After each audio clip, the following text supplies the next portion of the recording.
Big TV యాజమాన్యానికి మరియు ప్రేక్షకులకు నూతన సంవత్సరం మరియు సంక్రాంతి శుభాకాంక్షలు తెలియజేస్తున్నాను. ఈరోజు కాంగ్రెస్ పార్టీ రాష్ట్రంలో ప్రభుత్వం వచ్చిన సందర్భంగా ఆ రోజు ఏదైతే 6 గ్యారెంటీల పథకం అమలు చేస్తామనే మాట ఇచ్చారో పూచ తప్పకుండా 6 గ్యారెంటీలను అమలు చేసే విధంగా ప్రభుత్వం కృషి చేస్తుంది. అదేవిధంగా అందులో 2 పథకాలు అయినాయి. అతి కొద్ది రోజులలో కూడా మరికొన్ని పథకాలు ప్రజలకు అందుబాటులో చేరవేర్చేందుకు కూడా ప్రయత్నం చేస్తుంది. ఇందులో భాగంగా ఈ గూడూరు మండలంలో కూడా ఈ మారుమూల ఏజెన్సీ గ్రామం మండలంలో చాలామంది గిరిజనేతరులకు కూడా చాలా సమస్యలు ఉన్నాయి.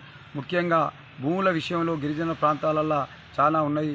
దాని పరిష్కారం కూడా ప్రభుత్వం చూడడానికి చొరవ చూపుతానని తెలియజేస్తూ, అదేవిధంగా ఏదేమైనా మారుమూల గ్రామాలు, తండాలకు, గ్రామాలకు, గుడియాలకు లింకు రోడ్లు కూడా ప్రయత్నం చేసేందుకు కూడా నెరవేరుస్తామని కూడా తెలియజేస్తున్నాం.